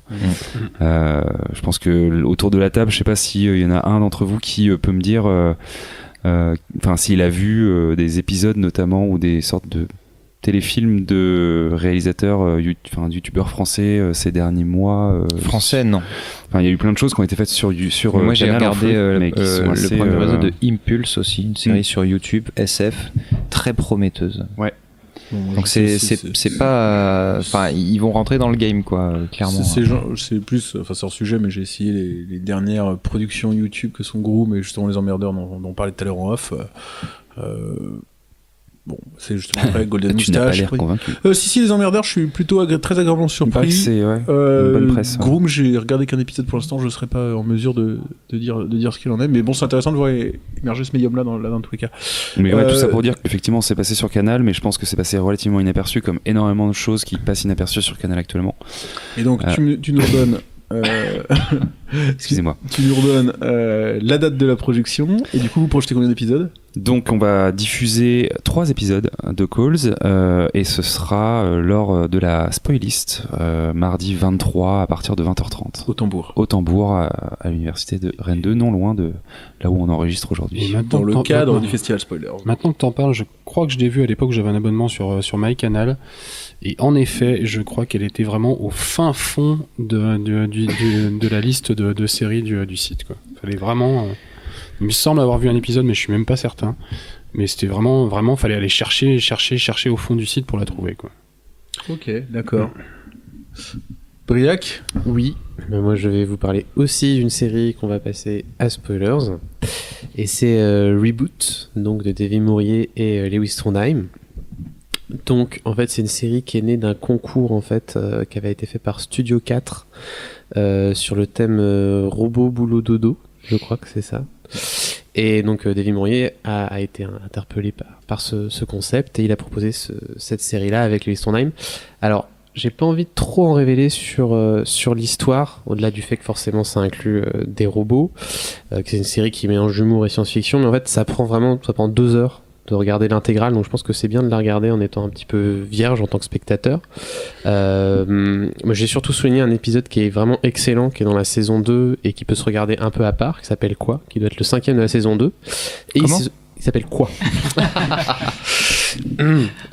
Il fallait la faire. Et il se trouve que c'est justement l'épisode qu'on va diffuser pendant la spoilist le mardi 23 octobre et il peut se voir indépendamment de la série, mais on espère qu'il vous donnera envie de regarder la série. Pour en dire un peu plus, moi j'ai beaucoup apprécié cette série. C'est vraiment une belle tentative de science-fiction à la française. Moi j'ai l'impression justement que c'est influencé par des choses comme Doctor Who. Alors je sais pas ce que tu en penses, mais... Si Mourier est très fan, il avait d'ailleurs fait une sorte de parodie de Doctor Who qu'il avait, je crois, pu présenter à Moffat, sauf que la parodie était extrêmement orientée humour un peu cul, comme il aime bien faire, et du coup Moffat a été relativement interloqué par la vidéo. Ouais. Mais oui, carrément, ouais, c'est pas étonnant. On retrouve dans le casting, alors c'est marrant, hein, mais ça se recroise une bonne partie. Plusieurs acteurs qui sont aussi dans le casting des Emmerdeurs sur YouTube. Donc Justine Le Potier, Sébastien Lalanne. Ouais, bah après David Mourier, c'est un pote de tous ces gens-là, donc. Oui, c'est un petit monde au final. Ouais. C'est même un historique. Carrément. De la fiction sur le web. Ouais. D'accord. Ok. Julien ? Oui, moi je vais vous parler d'un truc un peu plus récent que d'habitude. Je vais vous parler de The First. Alors je vais pas avoir un avis définitif sur la série parce que j'ai réussi à voir que 4 épisodes. Malheureusement, pour l'instant, les sous-titres ne sont dispo que pour les 4 premiers épisodes. Je pense que c'est parce qu'elle va être diffusée, il me semble, si je dis pas de bêtises, chez OCS, là, dans le courant du mois d'octobre. Donc j'ai vu les 4 premiers épisodes, assez pour me faire un début d'idée, pas assez pour me faire une idée définitive. L'histoire de la série, c'est la conquête de Mars. Je peux spoiler un tout petit peu parce que ça fait partie du pitch. La première mission, en fait, la première fusée explose. Et on retrouve le personnage de Sean Penn, qui était l'ancien commandant de cette mission et qui avait été viré, et qui reprend du coup la deuxième mission qui va repartir vers Mars. C'est une série qui est intéressante. Elle fait partie de ces séries. Je trouve, en ce moment, il y a pas mal de séries et de films où la science-fiction, c'est plus le sujet de la série, c'est le cadre. Et du coup, The First, c'est un peu ça, c'est que c'est vraiment science-fiction, parce que du coup, c'est une mission vers Mars, mais on va pas voir beaucoup d'images sur l'espace, ça va pas se passer dans l'espace, ça se passe sur Terre, et c'est vraiment la relation entre les personnes, dans la famille, avec les politiques pour que la mission ait lieu, avec toutes ces choses-là. Et au bout de 4 épisodes, la série est pas mal, c'est clairement qualitatif, c'est clairement bien réalisé, les acteurs sont très bons, Sean Penn il est génial comme d'habitude. J'attends, et ça c'est la suite qui va le dire, dans les épisodes 5-6, j'attends qu'il y ait quelque chose qui se déclenche, une intrigue ou quelque chose qui tienne le spectateur en haleine, parce que pour l'instant c'est très contemplatif, c'est très les relations humaines, et peut-être même un petit peu trop. Donc j'ai pas un avis négatif encore, parce que pour l'instant c'est vraiment une bonne série. Si la série devait rester comme ça pendant 10 épisodes, je crois qu'elle fait 10 épisodes, clairement ce serait un petit peu chiant. Voilà. T'as pas encore pas aimé. Je n'ai pas encore pas aimé, c'est ça. Okay. Moi je vais clore cette partie série par une petite reco sur quelque chose qui est pas du tout passé inaperçu en l'occurrence, mais qui a été un coup de cœur il y a quelques années. Je vais parler de Fringe. Donc voilà, une série de... J'adore. Tellement bien. Une série de 5 saisons qui s'est terminée il y a je vérifie, en 2013, 2012. Et donc voilà, on suit au départ une enquêtrice du FBI qui est un petit peu un début un peu à l'X-Files, amenée on va dire à enquêter sur des cas bizarres, qui va s'entourer de globalement ce qui est un savant fou un petit peu, et de son fils avec lequel le dit savant est en froid pour cadrer le savant fou. Et voilà, d'enquête en enquête, ils vont se retrouver globalement à lutter contre la destruction de l'univers, plus ou moins. Enfin, je rentre pas beaucoup plus dans les détails. Donc ça paraît assez banal. C'était d'un pitch de départ qui était assez proche de X-Files. Ils ont eu un coup de génie qui est pour moi d'avoir déjà vraiment bien mené la série pendant 5 saisons. Et surtout d'avoir su la terminer quand c'était le moment parfait, idéal de la terminer, sans jamais chercher à en faire trop. Donc moi je sais que voilà, j'ai regardé ça à l'époque, et mon épouse, elle comme moi, on avait été donc très convaincu par la série et très convaincu par leur capacité à ce qu'il y ait un début, ce qu'il y ait une fin, et que le tout soit cohérent et tienne le spectateur en haleine sur les 5 différentes saisons. Moi, Donc, ma femme a perdu les os pendant un épisode de Fringe. Ouais. Merci. donc voilà, enfin, vraiment une reco. Je sais pas si je vois qu'autour de la table ça hochait de la tête et ça plus Fringe, c'est un super souvenir, clairement. Ouais. Ouais, puis ils font plaisir aux geeks avec un petit caméo, enfin un gros caméo de Spock. Nimoy, ouais. C'est peut-être aussi une série, je sais pas s'il y en a beaucoup comme ça, mais qui a petit à petit changé son modèle de le fameux Freaks of the Week, quoi, c'est-à-dire un épisode, un monstre, une enquête, avec quelque chose de beaucoup plus feuilletonnant où clairement au bout d'un moment, une saison, c'était une histoire avec un développement qui va quand même ils osent quand même changer assez radicalement, ou en tout cas ouvrir des belles portes dans leur univers. C'est quoi le nom de cet acteur qui joue le méchant là, qui apparaît au bout de quelques saisons, le méchant avec une tronche là que depuis on voit dans toutes les séries. Celui qui a joué Moriarty dans le deuxième Sherlock Holmes. Oui, absolument. Là, il est exceptionnel ce mec. Je sais pas comment il s'appelle. C'est quoi le nom du méchant? The Bad Guy. Il a le David Robert Jones, parce que c'est le vrai nom de David Bowie. Wow, merci Bayak. Anecdote. Ok, ça ne m'aide pas du tout. J'ai oublié son nom moi aussi. Mais non, puis effectivement, le savant fou qui est joué par John Noble est juste incroyablement cool. Cette espèce de savant fou qui est jamais redescendu d'avoir pris de l'acide quand il était jeune. Enfin voilà. C'est enlevé un bout de cerveau aussi, ouais. Mais qui est c'est un mélange entre Monk et le savant de Retour vers le futur. Un enfant un peu dans la tête, et en même temps il arrive à avoir transmettre énormément d'émotions. C'est peut-être le personnage d'ailleurs qui en transmet le plus. Comment il s'appelle lui, le personnage? Dr Walter Bishop.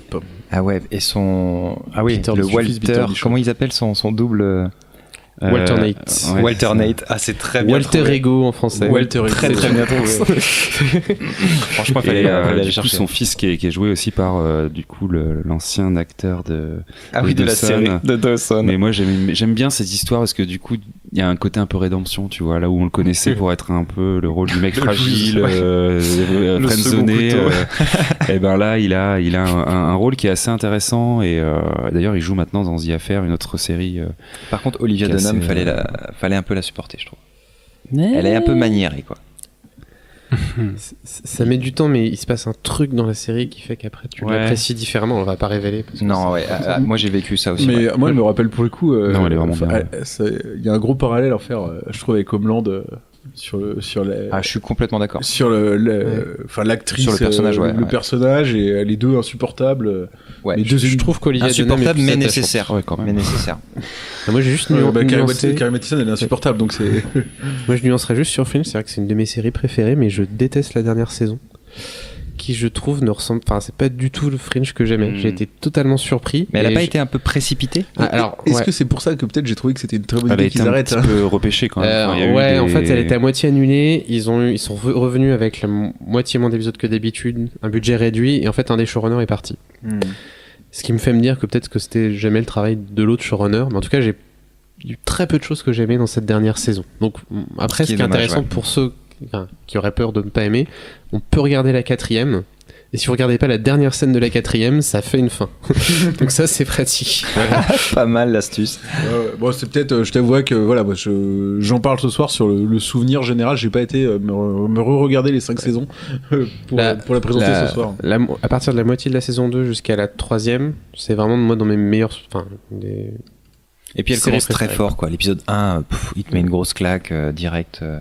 Avec l'avion, là. Avec l'avion, là, c'était excellent. Mais d'ailleurs, il y a eu un... The Brain. Ouais, il y a eu un trailer là d'une nouvelle série qui débarque aussi, qui commence exactement comme ça, quoi. Où il y a un avion qui arrive. Manifeste, non, c'est pas Manifeste, ça. ouais. Et il y a une autre série, parce que justement, non, c'est pas. Alors, attends, je finis. Il y a une autre série qui commence exactement comme ça dans un. Il y a Lost.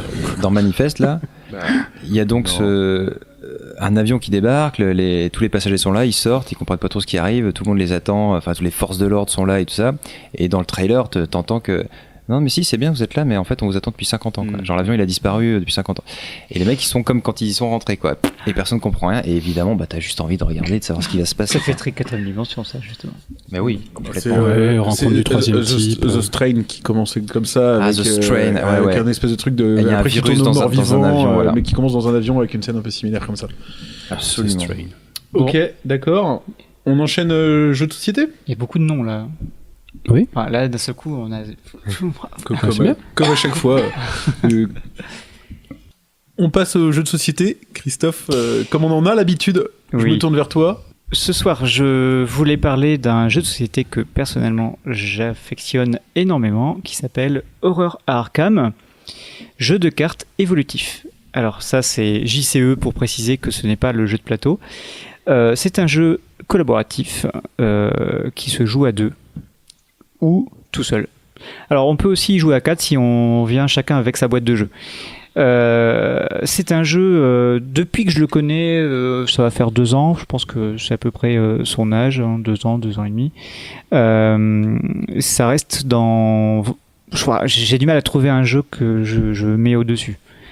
Ce que j'apprécie beaucoup dans ce jeu, c'est l'immersion. C'est-à-dire qu'on est dans l'univers de Lovecraft, donc dans le pur fantastique, l'horreur. C'est très bien écrit, c'est très bien traduit, parce que c'est pas français à la base. Et le fonctionnement de ce type de jeu, on a la boîte de base avec un scénario, on a je crois 3 ou 4 scénarios dans la boîte de base, et puis on achète des paquets de cartes. Les paquets de cartes, après on peut les mélanger pour se faire ce qu'on appelle des decks. Donc il y a beaucoup de jeux qui fonctionnent sur ce type de fonctionnement. On a par exemple le Seigneur des Anneaux aussi, qui existe en jeu de cartes évolutif. Mais moi, disons que j'aime beaucoup Lovecraft, hein. J'en ai lu pas mal, et là on retrouve vraiment bien l'univers, et ils ont réussi à produire beaucoup de matériel, beaucoup de cartes et beaucoup de scénarios différents. Donc en fait les scénarios sont réunis dans des thèmes. Je crois qu'actuellement il y a 4 grands thèmes différents. Le dernier qui vient de sortir, ça se passe dans la jungle amazonienne, donc c'est un peu plus orienté aventure. J'en ai commencé un qui tourne autour de le roi en jaune. Enfin ça c'est le nom du bouquin, qui en fait n'est pas de Lovecraft mais qui a inspiré Lovecraft. Et c'est vraiment il y a quelque chose de très littéraire dans ce jeu. J'arrive parfois à y jouer avec des personnes qui ne sont pas forcément des gros geeks et des amateurs de Lovecraft et qui ne sont pas forcément des grands joueurs. Genre moi. Non, alors toi t'es un grand joueur, mais enfin tu es habitué des jeux. Non mais on peut y jouer. Disons que c'est plus facile d'y jouer avec un habitué des jeux que de le sortir avec un fan de Lovecraft qui lui n'est pas habitué des jeux. Si vous comprenez ce que je veux dire. Ça reste un jeu, quoi. Ça reste un jeu, ouais. Voilà. Donc alors tu lui as mis 10 sur sur 10 sur Kifim, Ah effectivement. Moi j'ai eu l'occasion de jouer avec toi, j'ai été disons moins indulgent, mais ce serait vache de dire ça. Clairement je lui ai mis 7. Je pense que la différence entre ta note et ma note vient notamment du fait que moi je suis pas justement je dois pas être un gros geek, je suis pas un connaisseur du monde de Lovecraft et du monde de Cthulhu, voilà, j'allais dire, je suis sûr j'en étais sûr que j'allais mal le dire. Les humains peuvent pas le prononcer de toute façon, donc c'est bon. Le jeu est vrai. effectivement un jeu narratif dans lequel on est censé être immergé. Il le réussit plus ou moins, il n'y a pas trop de critiques à faire là-dessus. c'est un jeu tendu, c'est un jeu difficile. Mais du coup, je pense que moi je lui enlève quelques points sur sa note finale parce que c'est quand même un peu répétitif. Sur le mécanisme de jeu, ça reste on va là, on fait ça, on va là-bas, on fait la même chose. Pour défendre le jeu, je dirais que tu n'as fait que le premier scénario. Alors tu me piques un peu ma conclusion parce que autant voilà, pour l'instant je ne lui ai mis que 7 sur 10. Attends, entendons-nous, hein, c'est pas une mauvaise note. Par contre, j'attends la prochaine partie. En fait, ce qui pourrait faire peur avec ce genre de jeu, c'est de se dire on va faire de la baston. Il y a des monstres, voilà, et on se bat.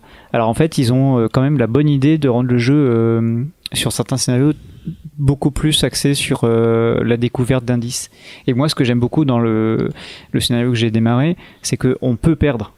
On peut perdre et on continue quand même. On a juste des indices en moins ou on va découvrir le scénario d'une autre façon. conclusion, on refait une partie dès que possible. Voilà. Que voir si je remonte ma note de 7 sur 10. Moi, ça reste, voilà, je le répète, ça reste vraiment un très bon jeu, effectivement.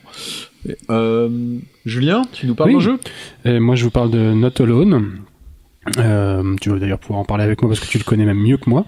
Le pitch du jeu, moi ça m'a toujours fait penser ce jeu-là à la série que tout le monde va connaître, je pense, autour de la table, c'est Perdu dans l'espace. En fait, on est une troupe de scientifiques qui sommes tombés sur une planète, et la planète, ou un monstre sur la planète, ou un espèce d'esprit, on sait pas trop, veut nous assimiler à la planète. C'est la planète. C'est la planète. Moi, j'ai vu des vidéos où les gens disaient que c'était un monstre et qu'il y avait en plus la planète. Bon, peu importe. Les règles. Peu importe, pour le coup. Et du coup, le principe du jeu, c'est qu'on a un jeu de cartes en main, quelques cartes en main, qui a un joueur qui joue, lui, la planète. Et c'est un pari, en fait, à chaque fois, à chaque tour, chacun joue une carte. Et la planète, le joueur qui joue la planète va essayer de parier sur la carte qu'on va jouer pour essayer de nous arrêter et nous assimiler. C'est ce qu'on appelle un collaboratif asymétrique. C'est pas un collaboratif. C'est un collaboratif asymétrique, c'est tous les joueurs contre un joueur contre un seul, qui fait le jeu, en fait. Qui fait, dans ce jeu-là, en l'occurrence, qui fait la planète. Voilà. Dans les grandes lignes, ça se passe comme ça, et du coup, c'est un jeu que j'aime bien parce que la mécanique est toute bête, vraiment. C'est vraiment du pari sur ce que vous allez jouer. Chaque carte permet des actions. La stat. Voilà. Et la mécanique est toute bête, mais elle fonctionne parfaitement, et du coup, les parties sont assez rapides en plus. C'est assez simple à prendre en main pour des gens qui n'ont jamais fait de jeu ou qui en font très peu. Et vraiment, on s'amuse bien à essayer de parier contre le joueur qui joue la planète, à essayer de le tromper. Voilà. Mécanique simple, mais qui fonctionne parfaitement. Alors, forcément, effectivement, je peux en parler, hein, puisque... Parce que tu joues la planète à chaque fois. Parce que je joue la planète à chaque fois. Parce que c'est un de mes gros coups de cœur de l'année dernière. Ouais, alors du coup, voilà, j'ai un peu tout dit. Moi, ça a été un de mes coups de cœur de l'année dernière. J'ai beaucoup aimé le principe, justement, du collaboratif asymétrique. Que pour le coup, je n'avais pas découvert avec ce jeu-là, mais que j'avais découvert avec Conan. Qui est un collaboratif asymétrique, mais beaucoup plus gros, beaucoup plus conséquent. Là, Not Alone, on est sur du jeu facile à expliquer, facile à mettre en œuvre, donc très abordable même pour des joueurs non experts. Il est finalement assez immersif, hein. Il est ultra prenant. On se prend vite à ce petit délire de voilà, les joueurs doivent fuir la planète qui veut les manger, donc où est-ce que je vais, il y a un mix entre où est-ce que je vais, qu'est-ce que je vais pouvoir faire pour qu'est-ce que le joueur qui joue la planète va penser que je vais faire. Donc bon voilà, effectivement un petit jeu dans un univers SF super sympa. Et voilà, moi je lui ai mis 9 sur 10. Et j'attends, alors je suis pas un grand acheteur normalement d'extensions de jeux de société. Je préfère acheter un autre jeu en fait, tout simplement. Je sais qu'il y a une extension qui est sortie pour ce jeu-là qui a été passablement décriée. Il y a une deuxième extension qui est annoncée, qui a priori s'avérerait excellente. Je pense que autant le jeu est petit, il pourrait bénéficier justement d'une extension intéressante, peut-être pour les joueurs qui ont déjà joué pas mal, avec des nouveaux univers à explorer, des nouveaux lieux, des nouveaux pouvoirs, ça pourrait être sympa. Donc voilà. Gros plus surtout voilà pour l'accessibilité du jeu. Il n'y a pas besoin d'être un joueur expert. Mécanique ultra efficace, quoi. Voilà. Simple et efficace. Je pense que ça le résume pas mal. D'accord. Je clôt la partie jeu de société en vous parlant d'un gros jeu. Moi, pour ma part, j'ai choisi de vous présenter Andor. Donc, Andor, ça va se dérouler dans un univers assez classique. Orques, d'ailleurs c'est pas des orques, je me rappelle plus le nom des méchants. C'est pas classique, hein, ça n'existe pas les orques. Non mais classique, enfin c'est de classique dans le fantastique. Oui, dans la fantasy quoi. Donc on va faire une troupe d'aventuriers, hein, globalement, on va devoir affronter, j'ai un trou, je me rappelle. C'est proche du Seigneur des Anneaux. Oui, je me rappelle plus les noms des méchants, mais voilà, en gros des gobelins. Des gobelins. Non, c'est pas des gobelins. Des trolls. Voilà, il y a des trolls, c'est bien. Voilà, bon, il y a des trolls et ce genre de choses. Les noms m'échappent. Et donc, on est sur un jeu collaboratif de plateau. Donc, on a un plateau qui est assez conséquent. Hein. Il va falloir une bonne grosse table pour jouer. Ah oui. Chaque joueur va faire donc un aventurier. Donc, on va constituer une équipe d'aventuriers et on va avoir une mission à remplir. Donc, et pareil, c'est très narratif. Donc, on va au fur et à mesure du jeu retourner des cartes qui nous raconte l'histoire. Alors, l'histoire, bon voilà, le prince Thorvald vous a chargé de protéger et de sécuriser sa forteresse pendant qu'il est en déplacement à tel endroit. Donc voilà, va falloir empêcher les trolls d'attaquer la forteresse, mais en même temps, il va falloir aller chercher une potion magique à tel endroit dans la forêt qui forcément se trouve à l'autre bout du plateau, ou alors on va devoir aller voler le trésor des trolls dans la caverne et ce genre de choses. Donc on a des scénarios, on a un style de jeu narratif, et on a un coopératif où on joue tous ensemble contre le jeu qui marche assez bien. Mais du coup, dis-moi, c'est de l'heroic fantasy, c'est pas de la SF? C'est de la fantastique. Fantastique, heroic fantasy. Non, j'ai pas le droit. Si, allez, si. Mais Briac, il a fait oui et c'est lui l'expert. J'ai remarqué qu'il était carré. Donc voilà. Il passe pas tout, Briac, tu sais pas dans quoi tu t'embarques, tu lui passes tout. Par rapport à Not Alone dont on pouvait parler avant, et même Aurore Arkham, par contre, en dehors, gros jeu de plateau, prévoir 2 bonnes heures au bas mot devant vous pour vous lancer dans une aventure. Alors, entre parenthèses, il existe une version à 2. Ouais. J'ai pas essayé. Et je crois qu'il y a une extension de la version que tu... Il y en a plusieurs. Que tu viens de citer qui sort là. Il y en a déjà plusieurs, et c'est possible qu'il y en ait d'autres. Il est effectivement... vu que j'avais un peu tout dit, c'est un jeu à scénario, dans lequel on va détourner des cartes qui vont raconter une histoire. Forcément, pour les extensions, c'est la porte ouverte à une démarche mercantile évidente, puisqu'ils vont pouvoir vous vendre du scénario par la suite. Mais bon, ça vaut quand même le coup d'être essayé, surtout si vous êtes fan de collaboratif comme je peux l'être, c'est très intéressant. Mais j'ai dû lui mettre que... J'ai pas la note sous les yeux, mais j'ai dû lui mettre que 7 ou 8. Il arrive pas au niveau d'un Not Alone. Il n'y a pas la même accessibilité, la mise en place va nécessiter de raconter l'histoire, de mettre en place tous les monstres à tel endroit et tout. C'est pas le genre de choses qui tu joues pas avec des joueurs casu quoi. Non. Là, tu fais une soirée jeu et tu dis on va faire un Andorre. Quoi. Ouais, l'avantage avec Andorre, c'est qu'on peut y jouer en famille, alors que Aurore Arkham, beaucoup moins. Oui, attention à l'effet leader. Oui, bien sûr. Alors, effet leader pour les non-joueurs qui nous écouteraient, joueurs qui en fait dirigeraient toute la partie en disant toi tu fais ça, et puis moi je fais ça. Ouais. Donc il y a un biais